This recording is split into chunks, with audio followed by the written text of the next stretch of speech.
Terima kasih Anisia di Kota Kinabalu. Kerajaan negeri akan terus berusaha mendapatkan peruntukan sebanyak mungkin untuk membangunkan negeri ini, terutama luar bandar di Sarawak. Tegas Ketua Menteri Tan Sri Adnan Satim, ini penting bagi merapatkan jurang perbezaan antara bandar dengan luar bandar.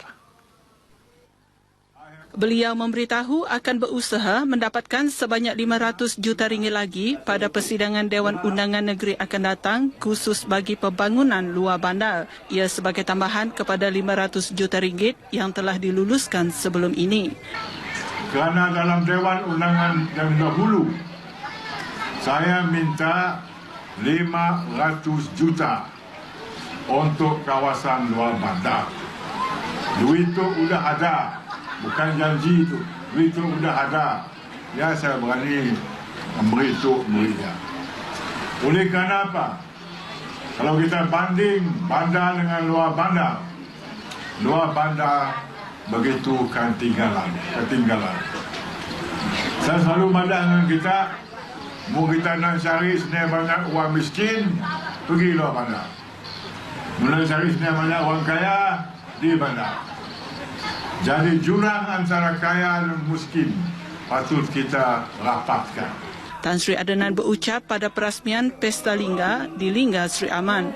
Beliau turut mengumumkan peruntukan sebanyak 5 juta ringgit untuk pelbagai projek pembangunan di kawasan Lingga. Pesta Lingga akan menjadi acara tahunan di Pekan Lingga dengan kerajaan negeri memberi komitmen menyalurkan bantuan kewangan sebanyak RM50,000 setahun. Sebuah gua baharu telah ditemui di Taman Negara Mulu, Miri, dan ia bakal menjadi ikon terbaharu industri pelancongan di negeri ini. Ketua Menteri Sarawak Tan Sri Adnan Satim memberitahu gua tersebut yang dipercayai berusia lebih 6 juta tahun telah ditemui oleh seorang peneroka berbangsa asing. Gua baharu ini merupakan sebahagian rangkaian sistem gua Mulu selain gua rusa dan gua air jernih yang terdapat di taman tersebut. And the first time some human being in 6 million years set foot on this cave. So I think that is another picture for Sarawak which we can be proud of. And I suspect there will be more cave discovered. I think that the whole Mulu system.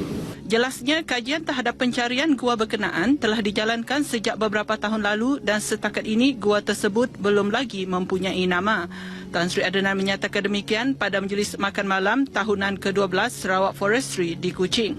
Dalam perkembangan berkaitan, Ketua Menteri mahu Sarawak Forestry membuka taman negara di Sarawak kepada dunia. And open our national park for research and development. That is the treasure that we have, which we can share with the rest of the world.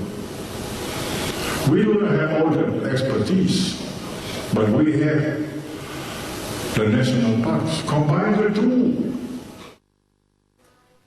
Wanita di luar bandar perlu proaktif dalam mempertabatkan kedudukan dan peranan mereka dalam masyarakat agar dapat bergerak seiring dengan kepesatan pembangunan pada masa kini.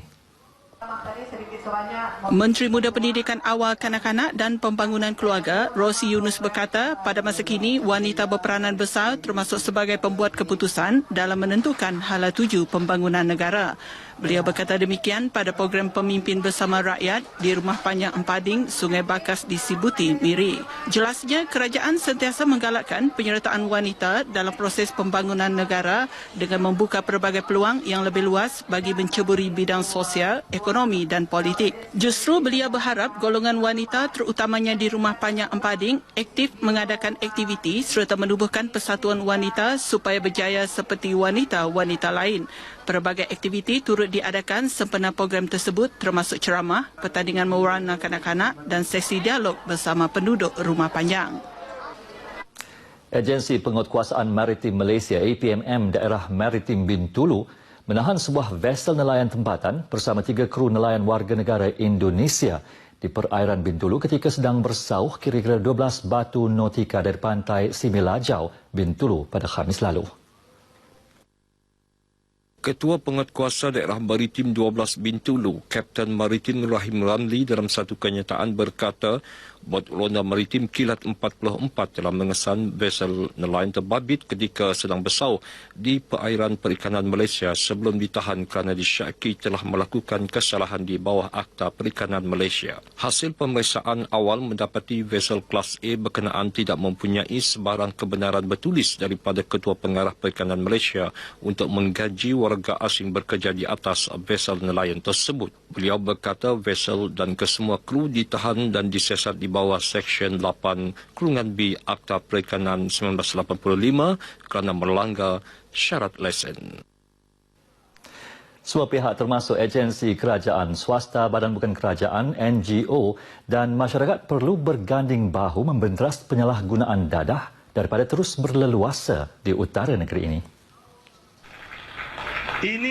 Ahli Dewan Undangan Negeri Bukit Kota Limbang, Dr. Abdul Rahman Ismail berkata, kes penyalahgunaan dadah di Limbang terutama jenis syabu masih berlaku dan pihak yang terlibat terutama polis diharap terus berperanan bagi memastikan pengedar dapat ditangkap dan dihukum. Memang dalam isu ini ia bergantung pada dua pihak, pengguna dan juga supplier.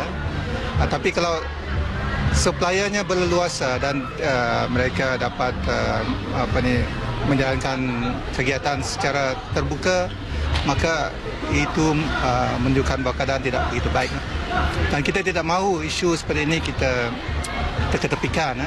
Contoh kita sapu di bawah kapet. Kita kena hadapi secara bersemuka. Beliau berkata demikian ketika mewakili Menteri Perancangan Sumber dan Alam Sekitar 2, Datuk Amar Awang Tengah Ali Hassan pada program kesedaran anti dadah Anjuran Persatuan Mencegah Dadah Malaysia Pemadam Cawangan Daerah Limbang di Limbang. Limbang katanya mempunyai pusat khidmat agensi anti dadah kebangsaan AADK yang menawarkan bimbingan dan kaunseling kepada penagih. Tambahnya, beliau amat mengambil berat kes penyalahgunaan dadah yang membabitkan pelajar seawal 15 tahun dan penjawat awam kerana golongan ini merupakan generasi penyambung masa depan. Antara aktiviti diadakan termasuk senam robik, perarakan membawa spanduk mengelilingi Bandar Limbang, ceramah dan pembukaan kaunter derma darah kepada orang ramai. Trek perlumbaan basikal di Bukit Siol akan digunakan untuk acara sukan downhill dan mountain bike pada Kejohanan Sukan Malaysia SUKMA tahun depan. Datuk Bandar Kuching Utara, Datuk Abang Abdul Wahab Abang Julai berkata, pihaknya telah pun dipertanggungjawabkan bagi mengendalikan kedua-dua acara berkenaan. Beliau menyatakan demikian selepas menyempurnakan acara pelepasan Pagi Sarawak Energy Siol Mountain Bike Challenge 2015 di kaki Bukit Siol, Kuching. Mengulas lanjut mengenai acara Siol Mountain Bike, beliau memberitahu pihaknya bercadang untuk membawa acara tersebut ke peringkat antarabangsa serta memasukkannya dalam kalender dunia untuk sukan mountain bike. Katanya, ini penting bagi menarik perhatian pelumba dari luar negara ke Bandaraya Kuching selain menyumbang kepada pelancongan sukan bagi Sarawak. Setakat ini dahulu sumbangan berita dari Sarawak untuk Lintas Langsung Nasional 5 petang ini. Berita seterusnya bersama Taufik di Angkasa Puri.